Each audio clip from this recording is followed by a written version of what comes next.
Bienvenido, doctor Arango, a las charlas del Colegio Médico y Common Talks. Vamos a hablar de transexualidad y por eso la primera pregunta sería ¿qué se considera transexualidad específicamente en 2023 y a diferencia de décadas anteriores?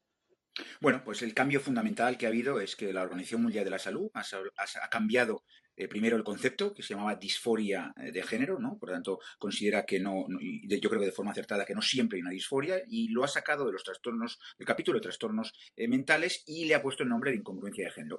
Y fundamentalmente significa eso, incongruencia de género, cuando el sexo biológico que tiene la persona no coincide con el sexo o el género, ¿no? Deseado. Cuando una persona que nace como una mujer XX o como un varón XY, se viven a sí mismo como unas personas del sexo contrario. Pensando un poco en los padres que puedan encontrarse con una situación de incomprensión hacia alguno de sus hijos y sobre todo pensando en las demarcaciones entre infancia y adolescencia, creo que sería bueno saber de forma general cuándo se pueden manifestar signos, qué señales deben alarmar a unos padres o alarmar o considerar que algo puede estar pasándole a su hijo, de qué manera habría que entrar en acción y cuándo es recomendable la hormonación y los cambios.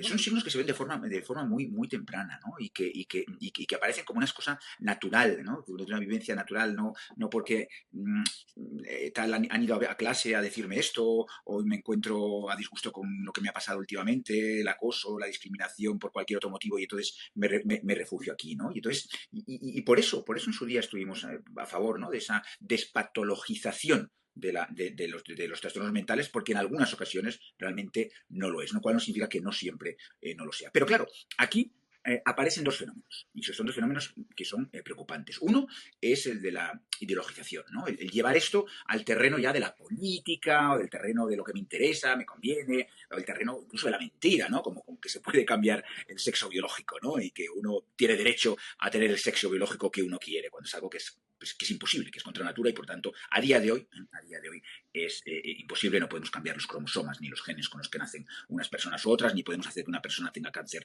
de útero y otra tenga un cáncer de próstata solo por el hecho de que tenga una vivencia. Y el segundo fenómeno, ¿no? Que es de enorme peligro, es el de la comercialización, y es el beneficio pingüe que obtienen muchísimas clínicas cuando ven a una persona, puede ser un menor de edad, y después de una consulta de una hora, bien cobrada, le dan un tratamiento por el que también se cobra dinero. Detrás de todo esto hay un enorme interés económico, y cada transición tiene detrás, ¿no? ese interés económico. Entonces, esa ideologización y esa economía al final lo que van es en contra del mejor interés, ¿no? En este caso del menor, del niño y del adolescente, que no tiene derecho a algo a lo que usted y yo tenemos derecho. Si yo, y no solo derecho, sino obligación, si yo con mi edad y mi situación necesito una intervención, como puede ser un trasplante hepático, un trasplante renal, cualquier tipo de intervención de estas, tengo que estar sometido a una evaluación psicológica para saber si realmente, ¿no?, es algo de lo que me voy a beneficiar, es algo que voy a aprovechar,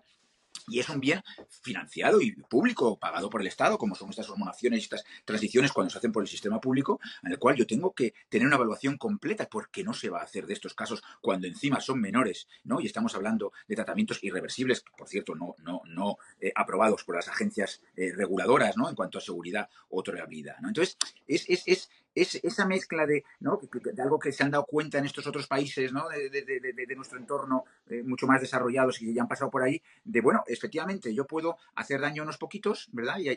Perdón, ayudar a unos pocos, sí. niños y adolescentes a los cuales trato y se benefician de ello, pero si yo lo apruebo, y lo apruebo para todos, y lo apruebo sin una evaluación muy pormenorizada, hago más daño que beneficio. Y en una de las principales, ¿no?, lecciones que aprendemos ya desde la Facultad de Medicina es el primero non nocere, el primero no hacer daño. ¿Ha aumentado realmente el número de niños y jóvenes que acuden o padres que acuden preocupados porque creen que su hijo pueda ser transexual? Y esos niños, ¿a qué se les enfrenta o cómo deben evaluarse y cómo se decide realmente si avanzar en un proceso o no? Y en caso de no, ¿qué se hace con esa persona? Claro, o sea, lo primero que tenemos que tener en cuenta siempre, y eso, ¿no?, es que cuando esto surge entre las familias, hay lo fundamental es, uno, la escucha, y dos, el apoyo. El apoyo. creamos lo que creamos. Creamos que sí, creamos que no, creamos que a medias.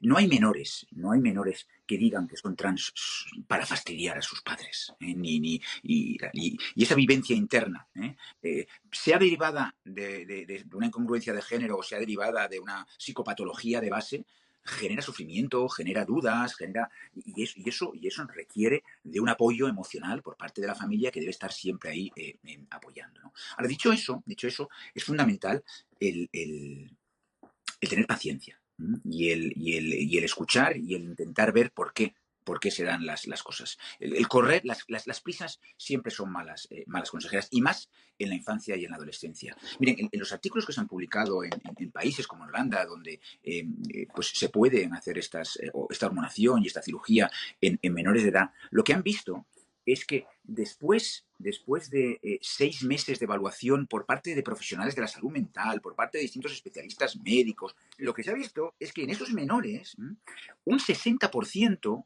antes de llegar después de esos meses, desisten.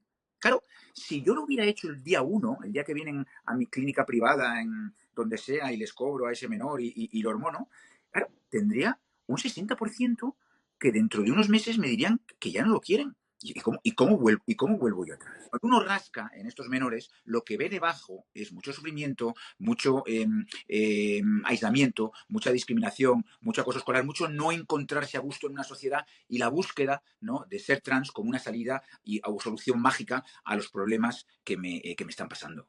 ¿Qué es exactamente decir soy género no binario? Estas personas aluden que algunos países como Alemania, Australia, creo que también lo reconocen como tercer género, género neutro. Con esta de terminología, incluso intersexual, ¿cómo lo abordamos? ¿Hay que explicarlo? ¿Cómo explicarlo? ¿O verdaderamente hay que centrarse más en la transexualidad? ¿O son modas, como decíamos antes?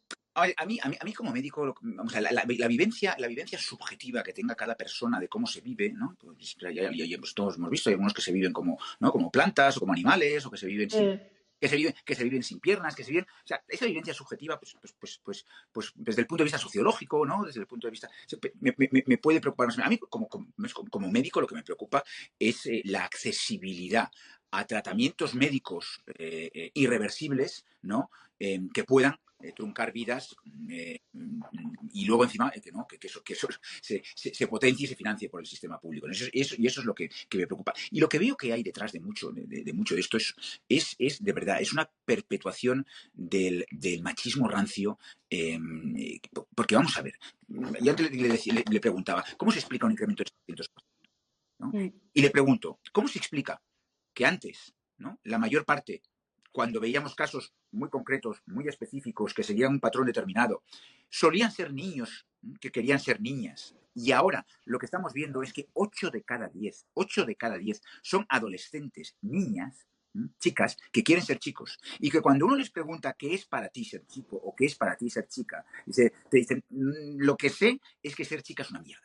Porque te mete mano, porque no. Entonces, en esa idealización, ¿no?, del mundo masculino como mundo de éxito, como mundo en el que ya. una tiene una vida mejor, lo que estamos convirtiendo, ¿no?, es lo contrario de lo que es el feminismo en su esencia, ¿verdad?